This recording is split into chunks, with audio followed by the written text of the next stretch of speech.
If there is one thing I learned from my childhood, it is this. In a family, you can exist without ever truly being seen. You can scream, try, even desperately struggle, yet still be swallowed under someone else's shadow. I was not the best child, nor the worst one, but in my parents' eyes I was just the faded backdrop to the grand play called my sister.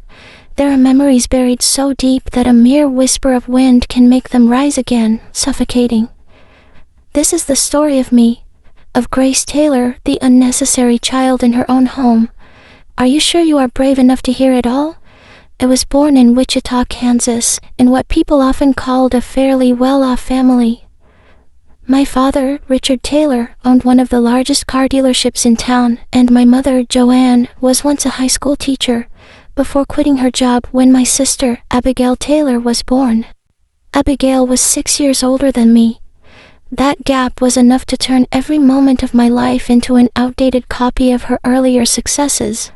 I remember clearly, when I was in kindergarten, the living room walls at home were covered with pictures of Abigail. Abigail winning a children's singing contest, Abigail receiving a sports medal, Abigail at the costume festival.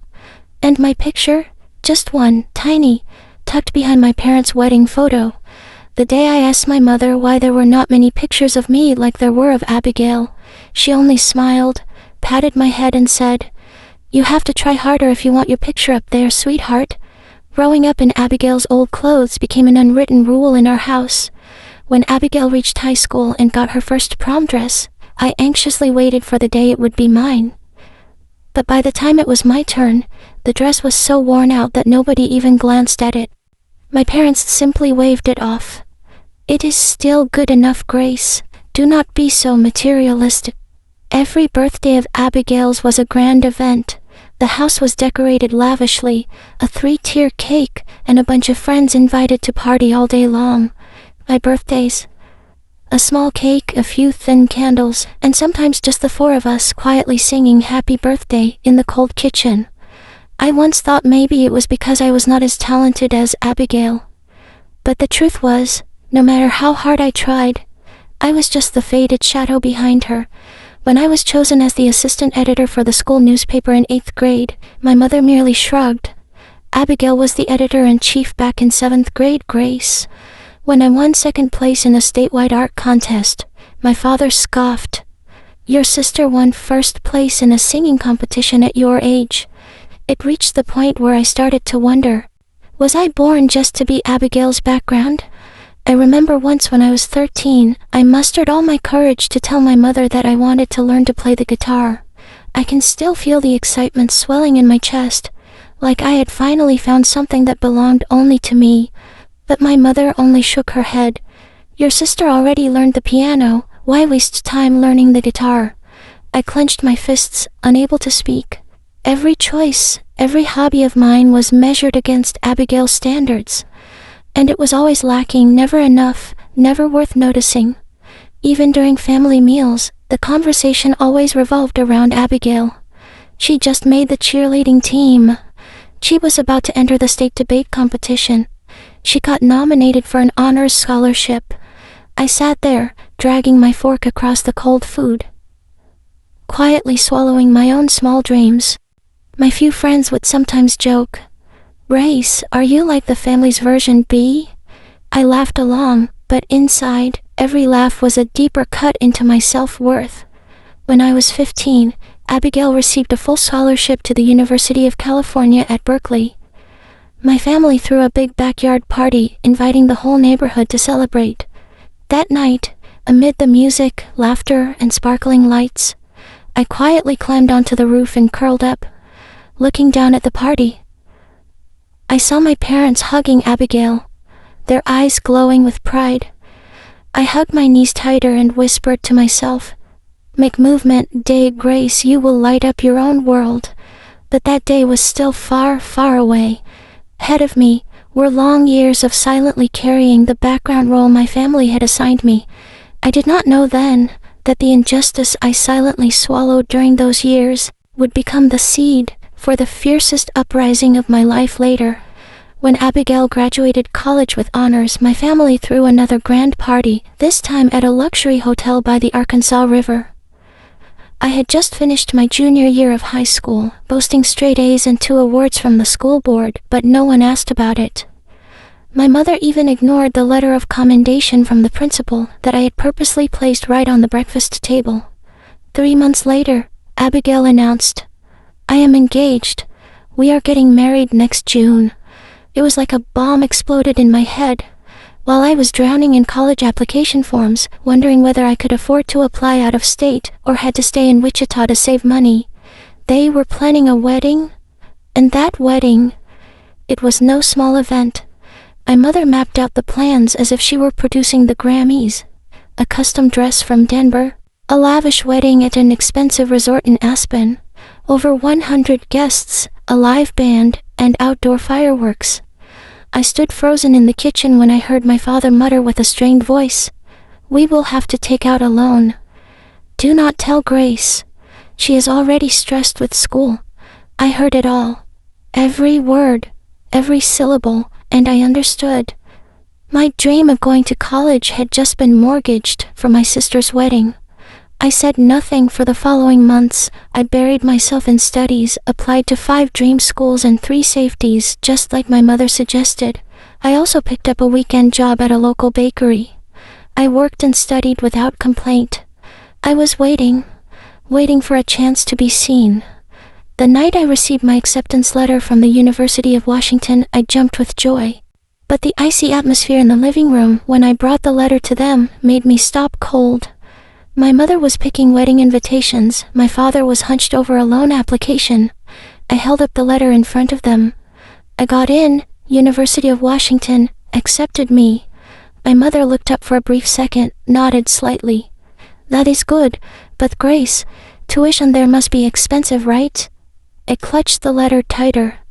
"You mean, we cannot afford it?" My father did not even lift his head, only shook it lightly. "We can help a little, but you will have to find scholarships or take out student loans." My mother quickly added, "With the wedding expenses and Abigail's upcoming plans, things are a bit tight, you understand, right?" I scoffed. It was not a laugh, it was a crack. I understand perfectly." That night, I went online searching for scholarships, signed up for more hours at the bakery, and I started thinking about leaving my family, for good. Abigail's wedding was like a dream, at least in everyone's eyes. A dazzling wedding dress, a bridesmaid lineup like something out of a movie, and me, standing at the end of the line, holding a drooping bouquet and forcing a strained smile. After the honeymoon, Abigail returned with more news. "We want to have a baby right away, and if all goes well, maybe even twins." My mother nearly exploded with happiness. "Oh my God, 2 little angels. You are planning to stay home to raise them, right, Abby?" Abigail nodded. "Jack earns enough. I want to focus on being a full-time mom." 1 month later, I happened to overhear a conversation in the dining room. "I think we should help them buy a house. Their apartment is way too small." I agree. If we co-sign a mortgage with them, the bank will approve it more easily. I stepped into the middle of their conversation, feeling like someone had thrown a bucket of ice water in my face.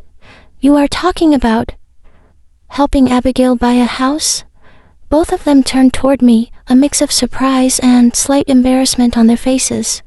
"Were you eavesdropping?" my mother asked. "I was just walking by, but if that is true, then let me ask, where is my tuition money?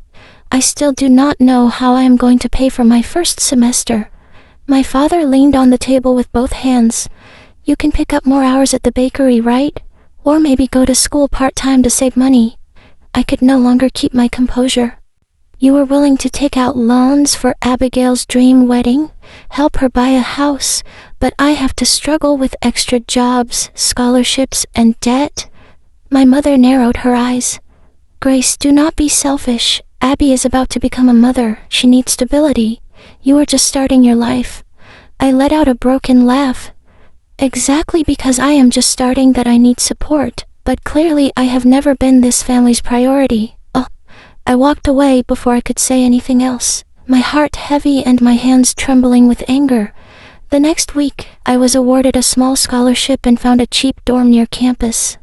I made arrangements to leave without needing to beg for anything.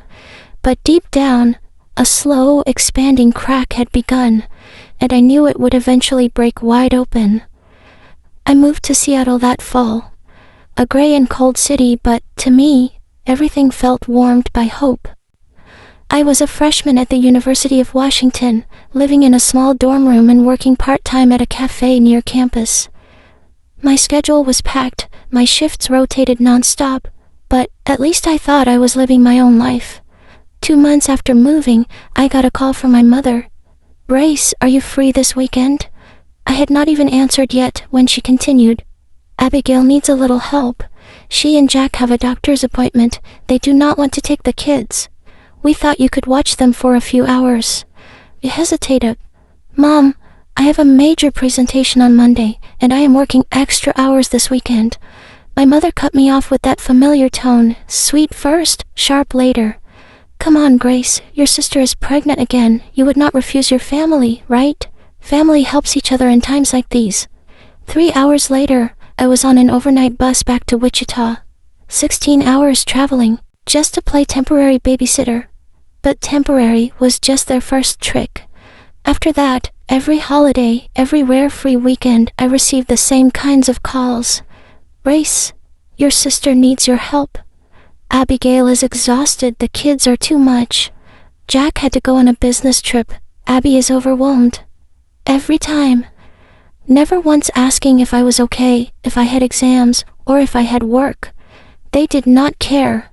To them, I was the good little sister willing to help, or more accurately, the free nanny. Once I made it clear, "Mom, I am getting ready for finals. I cannot come." There was a pause, then a long sigh, heavy like I had just betrayed the family. "So, you are abandoning your family, Grace? Your sister just gave birth. She is practically on the verge of postpartum depression. If you do not help, who will? Do you want to see the babies suffer because their mother is too exhausted?" I gritted my teeth. "What about Jack? Where is my brother-in-law?" My mother scoffed. "Babysitting is a man, dear. What would he know about taking care of babies?" I had swallowed my bitterness so many times, but that moment lodged a thorn deep into my chest. The next summer, after I had finished my sophomore year with an outstanding GPA and a promised promotion from my cafe manager, Abigail called me directly. No pretense. "Grace, we want to take a week-long vacation in Hawaii. We need a break. Mom said you could come home and watch the kids." I froze. "Why? Dad, we already booked the tickets. The kids adore you. You can sleep in the living room. Milk and food are all ready. Nothing complicated." I hissed under my breath. "You mean, you and Jack are flying off to relax while I, a full-time student with 2 jobs, come home to babysit your 5-year-old twins for a week?" Abigail chuckled lightly. "You are not tied down yet, and I know you would not make it hard for family. I am just so exhausted, Grace. Being a mom is tough." I hung up without saying goodbye, but 3 minutes later, my mother called. "If you refuse, I will be truly disappointed. Have you ever done anything significant for the family, Grace?" That sentence hit me like a hammer. I went back. I always went back. 1 week of hell.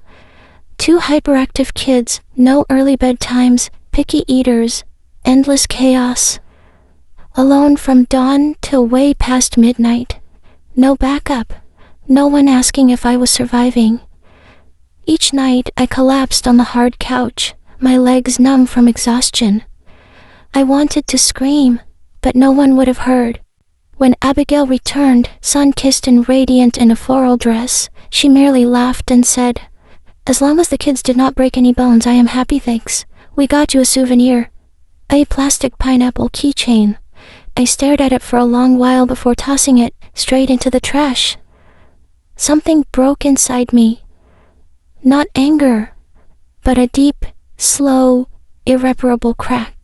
I finally realized if I did not set boundaries, they would never stop. Even so, I did not leave right away.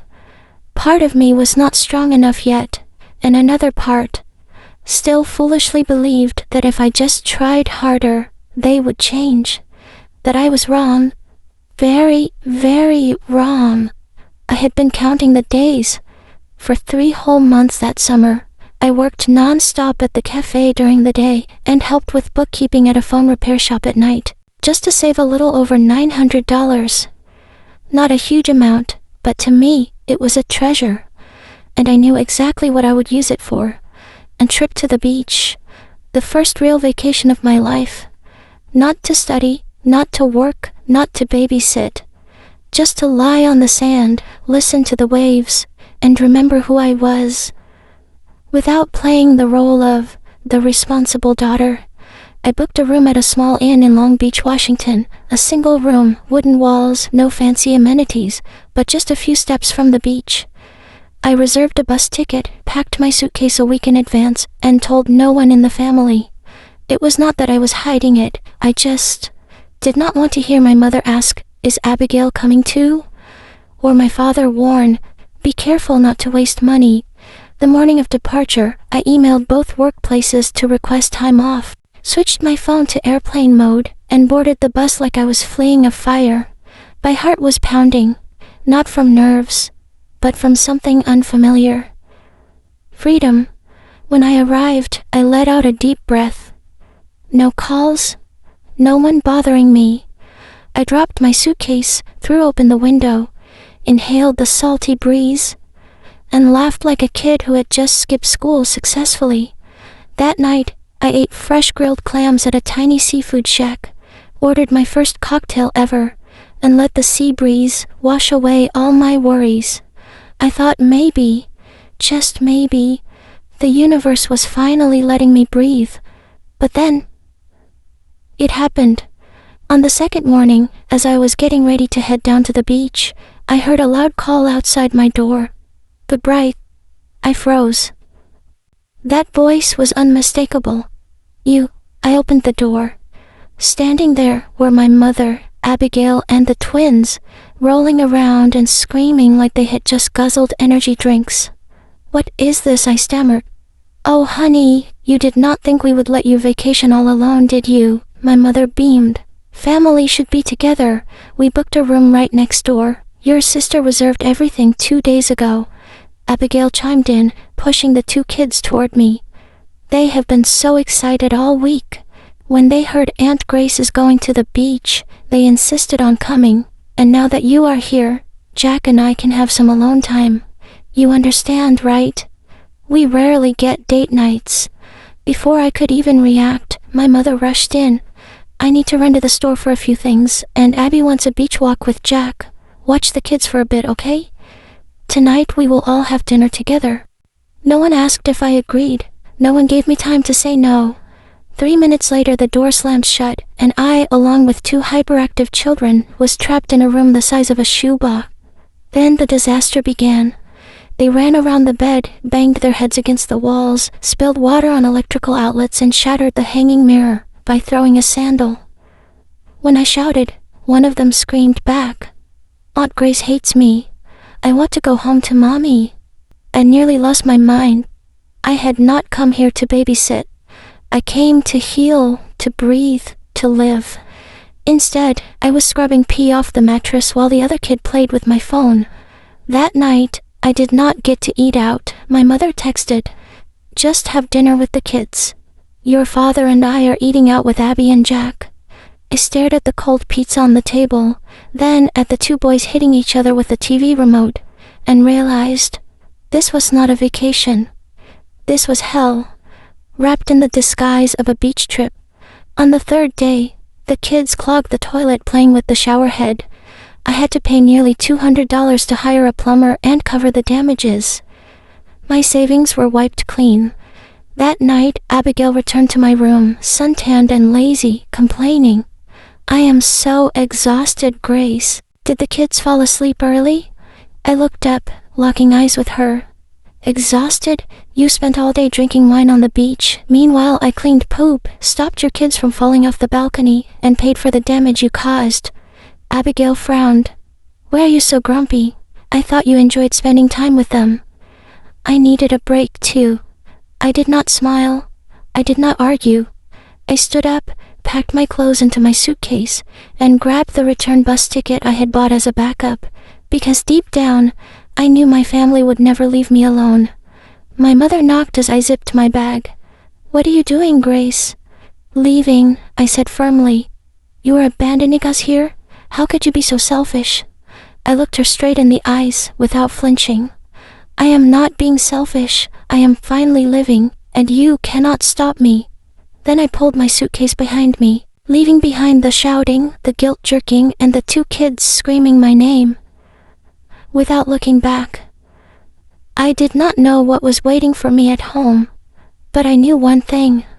I would never let anyone ruin another vacation of mine again, not even family. I returned to Seattle like a walking corpse, body drained, wallet empty, and mind a tangled mess.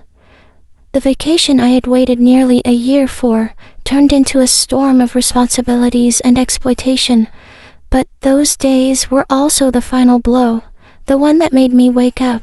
I could not go on like this. I would not. That night, I returned to my dorm, turned on my laptop, and started looking for an apartment. Anywhere, as long as it was outside my parents' control. I could not let them continue using tuition as a noose, while every penny they spent went toward Abigail's houses and vacations. 2 days later, I called my mother. "I am moving out," I said flatly, no hesitation. There was a long silence. Then she let out a mocking laugh. "You are kidding, right? With your finances, how are you going to survive, Grace?" "I will work more hours." "Find a roommate. There are plenty of ways to live without begging family for scraps." Her voice turned cold instantly. "If you leave without permission, do not expect a single penny for your next tuition bill. Your father and I are not sponsoring your arrogance." I paused, breathing slowly. "Fine then, I will manage on my own." "You are destroying everything this family built, Grace." "No, I am escaping the mess this family trapped me in since I was 5 years old." I hung up. My hand was still trembling, but inside, everything felt crystal clear.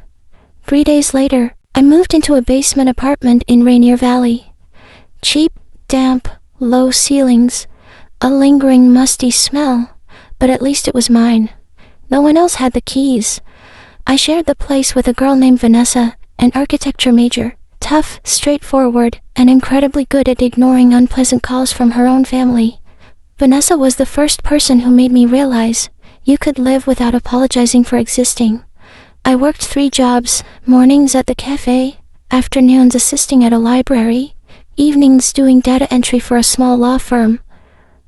Every night my body ached like I had been hit by a truck. But I held my head high, because every dollar I spent was my own.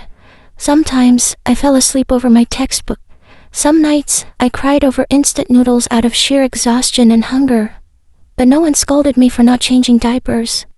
No one ordered me to buy baby formula at 2 in the morning. No one called me selfish for daring to live my own life. My mother kept calling, of course, but I stopped answering. My inbox filled with blame. "You have truly embarrassed your parents. Abby cried all night because you abandoned her.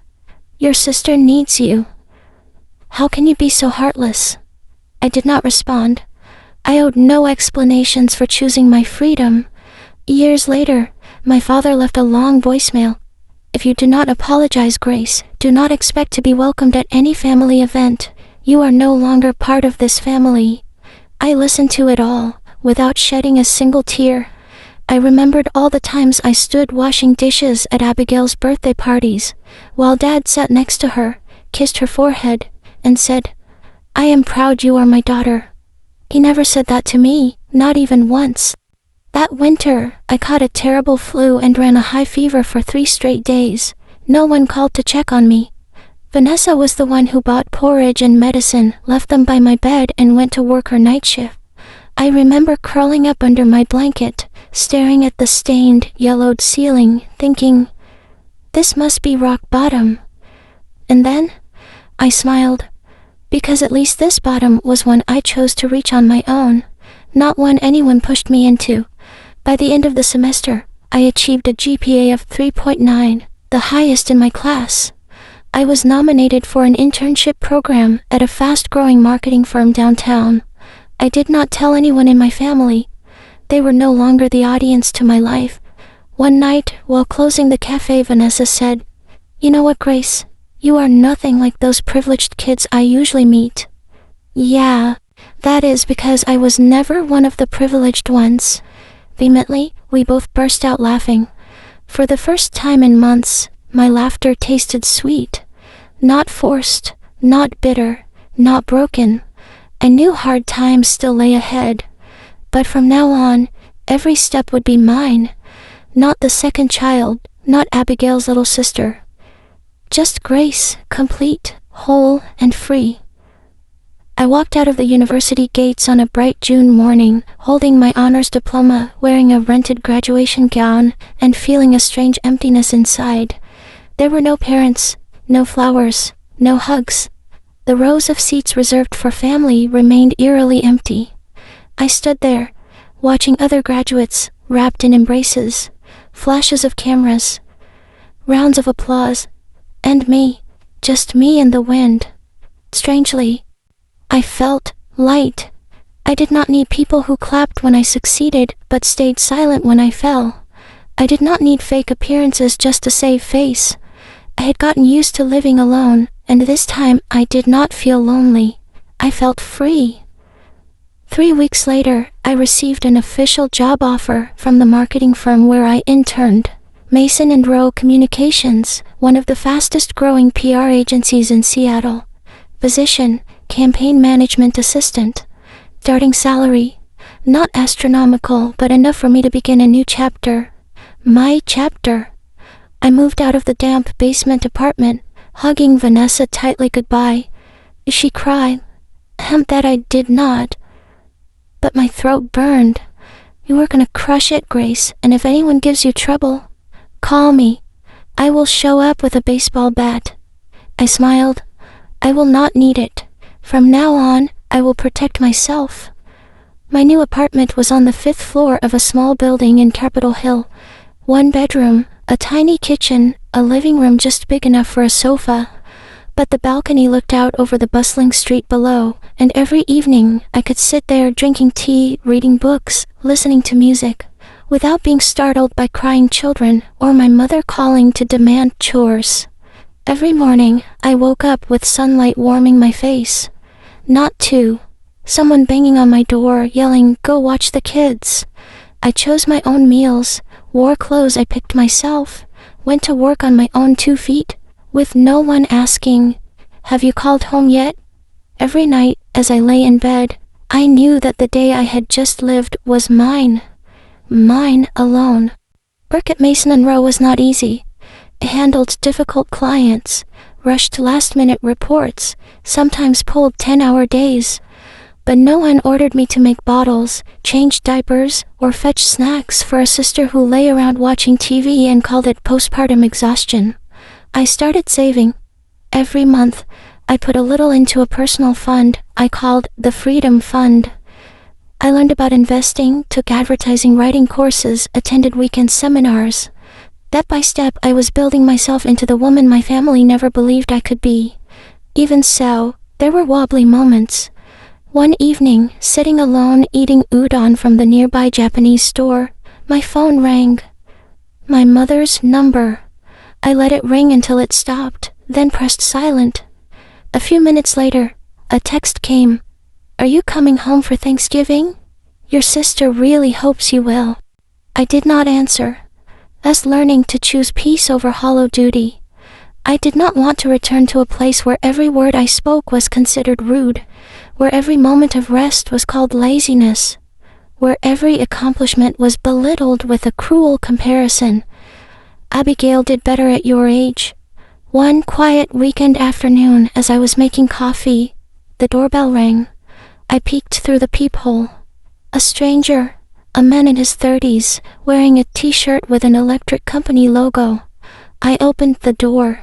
"Grace Taylor?" he asked. "Yes?" "Someone sent you a special package. It says, Congratulations on your new beginning." Surprised, I signed for it. Inside the box was a tiny cactus and a card. "No one grows thorns unless they have been stepped on first. Vanessa, the friend who stood with me through the darkest days." I hugged the little cactus to my chest, feeling a warmth spread through me. I placed it by the window. Small, tough, fearless against sun and wind. Just like me now. At night, I switched on the yellow light, sat on the balcony, propped my feet up on the railing, and sipped my first glass of red wine since moving out. The city below still buzzed with noise, but inside me, there was a solid, unshakable calm. No more accusation. No more unreasonable demands. No more being told to sacrifice for people who never asked what I wanted. Just grace, and a life that had finally, truly, begun. I turned 25 on a freezing Saturday, but my heart was warmer than ever. No big party, no fireworks. Just me and a few close colleagues laughing over drinks at a small bar in Fremont, as if for once, the world was perfectly fine. I thought everything would pass peacefully, but that was before I opened the envelope my mother handed me, her face glowing as if she had just bestowed a blessing. "The whole family wanted to give you something special," she said, her voice so sweet it made my skin crawl. I quietly tore open the seal. Inside was a round-trip plane ticket to a resort in Florida, along with the whole family: Dad, Mom, Abigail, Jack, and the twins. I was speechless. "Why? The whole family?" I tried to keep my voice even. "Oh, honey," my mother beamed. "Family should stay together. This time, we are staying at a proper resort. Big rooms, private pools. We booked everything already. You will share a room with the kids. They are so excited to go with Aunt Grace." Abigail chimed in, patting my shoulder. "Thanks in advance. Jack and I plan to have a few spa sessions and some yoga classes. The kids just need the beach, the sand, and you." I smiled lightly, the kind of smile only I knew was fake. Neither of them noticed anything wrong. I finished my slice of birthday cake like nothing had happened, but inside, I had already made my decision. I would not let myself be dragged down again. Even if I had to pretend, I would hold the reins of this vacation myself. The very next morning, I booked another flight to Key West, a quiet island. No luxury resorts, no screaming kids, no one who knew me. I also reserved a simple seaside inn, cozy enough that no one could find me, peaceful enough to find myself again. I kept it absolutely secret. I laughed and joked as if I had agreed to the family trip. I even sent cheerful texts in the family group chat, looking forward to it, to keep up appearances. But deep down, I had locked in my plan from the moment they handed me that ticket. The day of departure came. I arrived at the airport at 6 o'clock in the morning, dressed casually, pulling my suitcase like any ordinary vacationer. But inside, I felt like a fugitive escaping prison. My parents arrived early, Abigail and Jack right behind them, the twins screeching with excitement. I waved and smiled, then glanced at my watch, frowning. "I need to use the restroom. I will meet you all at the gate." "Be quick," my mother warned. "Do not be late." I nodded and slipped away from the noisy crowd. But instead of heading toward the bathrooms, I veered straight to international check-in, to another airline's counter where my flight to Key West was boarding. I handed over my ticket, received my boarding pass, and tucked myself into a corner near the gate, breathing deeply. My heart thundered.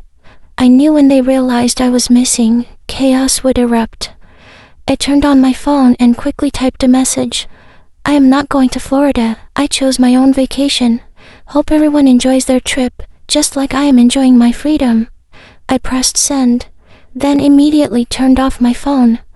I boarded the plane. No tears, no hesitation. As the seat tilted back, I rested my head against the window, the blue sky stretching out like an escape hatch I had waited my whole life for. When I landed, I turned my phone back on. It exploded with notifications. Over 40 missed calls from Mom, several dagger-sharp texts from Dad. You are such a disappointment. You abandoned the family at the airport. Your sister is crying. The kids are asking for Aunt Grace. Who do you think you are? I scrolled past them all, then hit silent mode. I spent the entire first afternoon strolling along the empty beach, my bare feet sinking into warm sand. On the way back to the inn, I stopped by a small craft shop, bought a string of seashells and hung it on my door. My first small victory. No one but me would decide where Grace would go, what she would do, who she would love, or what she would be responsible for. Never again. That night, lying on a simple bed, listening to the gentle crash of waves against the shore, I burst out laughing, real, raw laughter. The laughter of someone who had just flipped the chessboard that had been rigged against her for 25 years. I returned to Seattle with sun-kissed skin, a light heart, and a crystal clear plan. I would never let them drag me into that endless loop again. No apologies. No explanations. No compromises. The first day I turned my phone back on, it was flooded with missed calls and angry messages, piling up like garbage. Mom had left a dozen voicemails, her voice growing sharper each time. Grace Taylor. How long do you plan to run from your responsibilities? You made Abigail ashamed in front of the whole family. You ruined the entire vacation with your selfishness. We did not raise you like this. You need to come back and apologize. I listened to every word. No fast-forwarding. No skipping. And then I deleted them all. 3 days later, they showed up at my apartment. As I stepped out of the elevator, there was Mom, standing right at my door, face flushed red, eyes blazing. Dad stood with arms crossed, glaring at me like I was a convict escaping prison. Abigail and Jack were there too, dragging the twins who were shrieking at the top of their lungs in the hallway. We need to talk, Mom growled. Not here, I replied coldly. Do not act so arrogant, Grace, my father hissed. You have disgraced this family. I unlocked the door, slipped inside, leaving it half open. They stormed in like wolves scenting blood. Abigail immediately launched into accusations. You abandoned the family at the airport. The kids cried for days. Do you even know how many times they asked, "Where is Aunt Grace?" Jack chimed in. And who is going to pay for the canceled hotel rooms and flight tickets? I stood there, in the middle of my tiny apartment, looking at their furious faces. And I did not feel afraid. I only felt amused. I crossed my arms, my voice low and firm. From now on, I owe you nothing. Before they could react, I continued. I do not owe you babysitting. I do not owe Mom and Dad ticket money. I do not owe anyone an apology. My mother gaped. What did you just say? I looked her straight in the eyes. I do not owe this family anything. The air in the room thickened, frozen and heavy. My father slammed his hand onto the table. If you walk away from this family, do not expect anyone to help you when you are in trouble. I nodded. I would rather save myself than beg at the feet of people who have always treated me like I am nothing. My mother cried. Abigail grabbed the twins, who looked around, confused and scared. Jack growled. You will be alone forever. I smiled, the calmest smile of my life. At least I will have peace. I opened the door and pointed outside. Leave, and do not come back unless you can respect my life. They shouted a few more things, but I did not hear.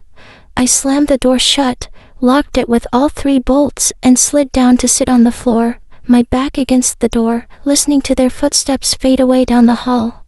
A sweet, thick silence wrapped around me. That night, I opened my laptop, went online, and started searching for a new apartment.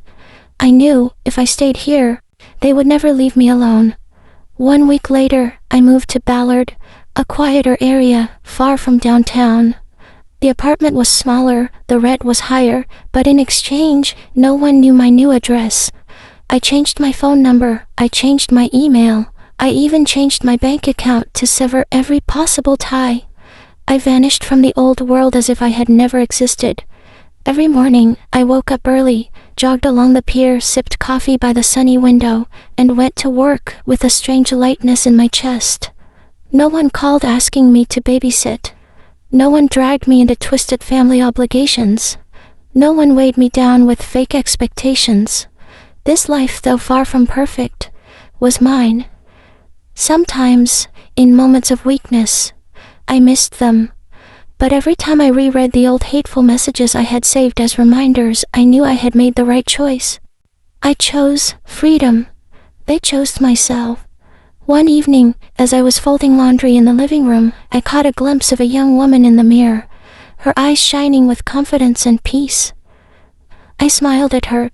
Grace Taylor, the girl once called a failed copy, had finally become an original, needing no validation from anyone but herself. From Grace's story, I realized that sometimes family is not a place of nurturing, but a chain that binds. True freedom is not a reckless rebellion. It is the conscious decision to reject toxic expectations and live for yourself. Grace showed me, no one has the right to demand that you sacrifice your life for theirs. Independence, setting boundaries, and choosing personal happiness are not acts of selfishness. They are acts of courage and worthiness. What do you think about Grace's journey? Have you ever felt the need to fight for your own life? Share your thoughts in the comments below. And do not forget to follow the channel to explore more powerful and inspiring stories about family and life.